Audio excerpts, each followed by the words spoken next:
Hi, I'm Jim, and today I'll walk you through how I transformed my VW T4 into a temporary camper van. Bought new in 2002, a dependable family 5-seater with plenty of space in the back for my work. It takes just half an hour to convert the van to a camper. Initially set up for the road, when parked up it easily transforms into a living space. Built-in facilities include a sink, a diesel heater, a leisure battery, solar panel and shore hookup. It has a table which can be extended to easily seat 4 or even 6 at a squeeze. Fun fact, the portable toilet doubles as a convenient bin. For sleeping there's room for up to 4 in the back and 1 up front. There is an awning that converts to a tent. It's fully supported by the vehicle so it can be erected anywhere without the need for guy ropes. On the road it can stow up to 5 bikes inside along with all the luggage and gear. Keep watching for a rundown on construction, installation, storage, layouts and much more. For the construction I started with the panelling. Then the wheel arch boxings which will house the leisure battery, diesel heater and wastewater jerrycan.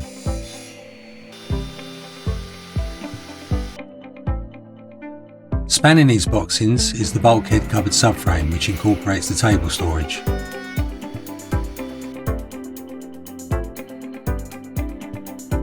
Next up, the carcasses for both the bulkhead cupboard and the storage benches. Juggling the position of these for seating, eating, sleeping and transit while ensuring their storage was always accessible proved to be a bit of a puzzle. With the main structure in place, I moved on to creating all the additional components including storage boxes and cubby holes.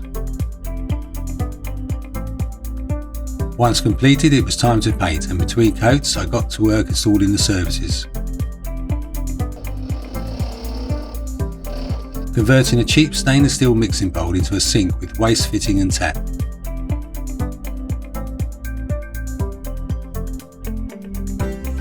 Fitting the 2 kilowatt diesel heater.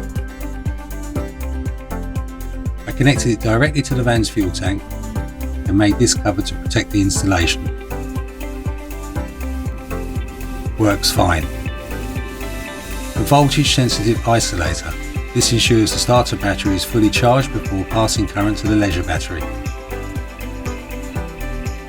The leisure battery locked in position and the rest of the electrics. The roof vent. And finally the installation. I used 30mm polyester wadding and aluminium bubble foil. Now for the final installation. With the panelling installed I moved on to the floor. Utilising the original ply flooring, I added a channel with an angle profile. No fixings needed, it simply slides in. The wheel arch boxings sit in this channel and are fixed to the side battens. The rear compartments offer storage. The front left compartment offers some storage but primarily provides access to the diesel heater ducting, battery and fuse box. On the right is the wastewater jerrycan compartment, which is also used to pull through services to and from the bulkhead cupboard.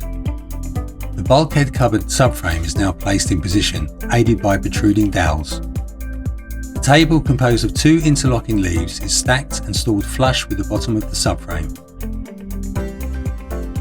The bulkhead cupboard incorporates a sink, heater outlet, power outlet, worktop, table housing and of course storage. The sink lid doubles as a chopping board, while the cupboard doors serve as worktop protectors. The table leg is stored in the table housing. 2 spaces on either side first allow the table leaves to be inserted easily and then clamp the table when it's in place. The boxes on either side of the heater outlet are for tableware, coffee, tea, sugar, etc. They can remain in their housing or be placed on the worktop. Hidden at the rear are the services ready to be connected. Once in place, the services are pulled through and the cupboard is fixed in position. The sink's freshwater supply is provided by a 12-litre jerrycan, which sits on the sliding door footwell. Next, the wastewater jerrycan, which has an overflow tube. This is first slid inside the orange conduit, which terminates under the van. Then the sink waste pipe is plugged in. Next, the vinyl floor, which is glued to a 4mm panel, is slid into place. The storage benches sit on top of the wheel arch boxes during transit. The bench's side metal studs slide into the bulkhead cupboard's top edge and the bench's feet sit in recesses. The M10 thumb knob secures the bench firmly to the van's body. And that's it, now for the storage. The ground mats slide under the vinyl floor. The single bed supports are stored under the bulkhead, accompanied by the single bed mattresses, duvets, interior rug and dual purpose cushions.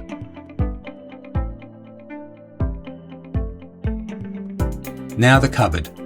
On the left, the tray, drainer, cookware, kettle and stove. On the right, spare gas, toilet and kitchen roll, washing line and pegs, condiments and cleaning materials.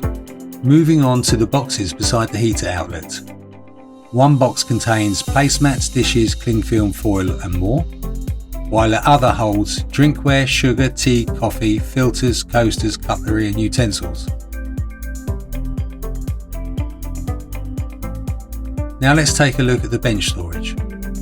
In box 1 is the rear awning, canvas and accessories.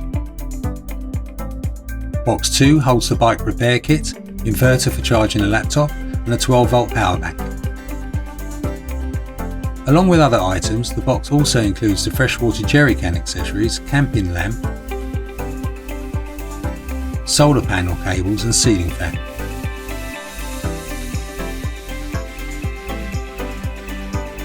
Box 3 is dedicated to toiletries and towels, while box 4 remains a spare.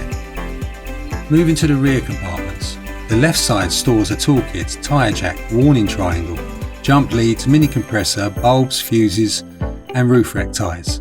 On the right there's space for some fun activities with plenty of room to spare. The boxing tops are handy for stowing longer items, in this case 2 parasols and the awning kit. The shore hookup accessories and battery charger are stored next to the leisure battery. The solar panel. The cubby holes.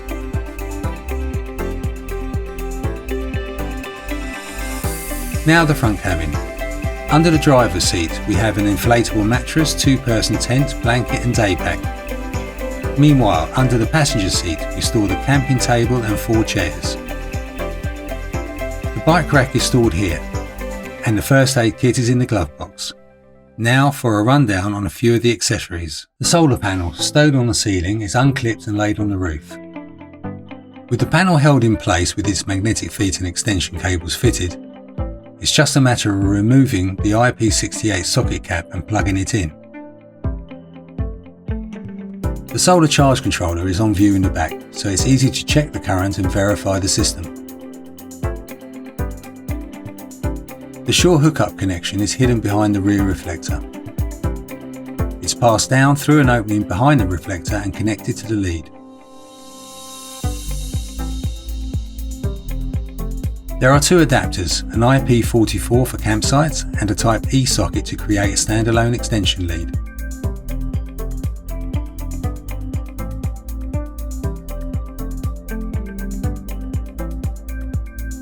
The sink's freshwater jerrycan is easily detachable for refilling or use elsewhere.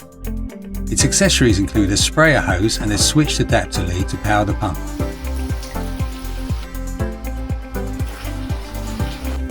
For more mobility, the jerrycan is connected to the 12-volt power bank. With the rear tent erected, it's possible to enjoy a private shower. To facilitate this, I made this shower head support from a galvanised gutter bracket. The toilet deserves a mention as it's quite versatile. It's used as a bin, a bucket and as intended, though probably better to fit the biodegradable bag over the seat.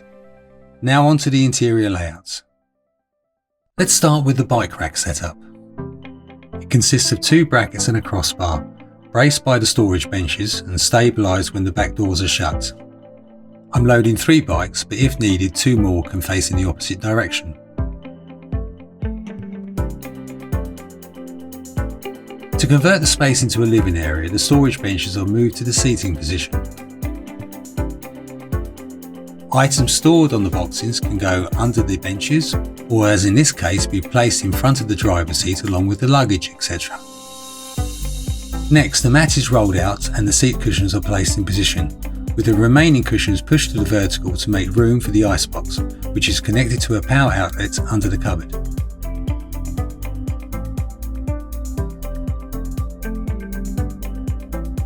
To use a table, First the table leg is removed from the housing, then the table leaves are retrieved from their storage and inserted.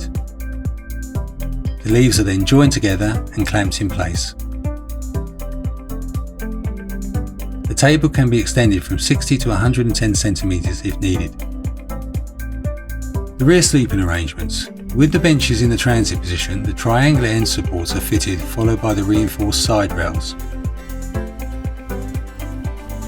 The table leaves are slotted into position and the mattresses and bedding are arranged. All the primary storage remains accessible, and the space left by the bedding can now also be used. Back in its housing, the table leg now acts as a lateral brace for the single beds. The fan attaches to the ceiling and is plugged into either the adjacent power outlet or the 12-volt power bank. In the vertical position, it's good for providing a light breeze and deterring mosquitoes. With the fan in the horizontal position, it acts as an extractor. To also help with ventilation, it's possible to hold the rear door slightly open with the aid of these cabin hooks. There are a few different layouts, each depends on how many are sleeping and storage needs.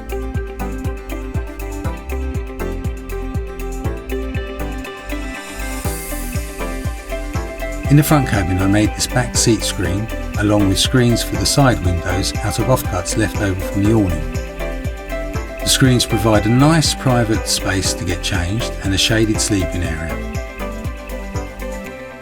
Now onto the awning and tent. First up, what I call the pit stop awning, a quick setup for shade or a light shower when parked for say lunch with the rear doors open.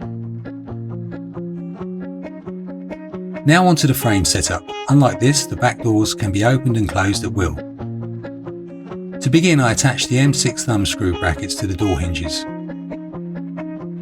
Then I mount the side supports. One end of each is secured to the van roof and the other to the hinge bracket. A lateral brace is swung into place, the foot of which directs gutter rainwater to flow away from the rear doors. The front rail now clips into position, tying the frame together. The same canopy as used in the quick setup is attached to the roof via bungee cords and then manipulated into position.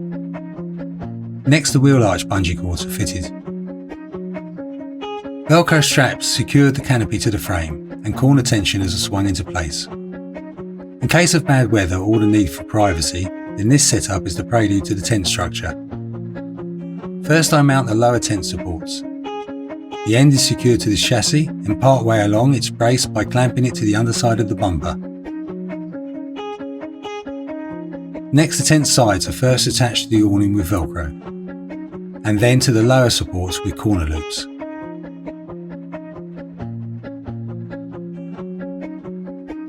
"90-degree tensioners are swung into place and secured.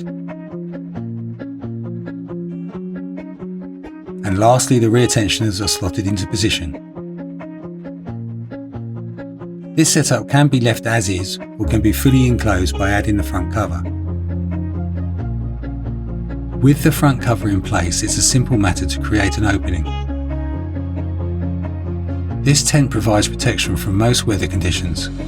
It's fully supported by the vehicle, so it can be erected anywhere without the need for guy ropes.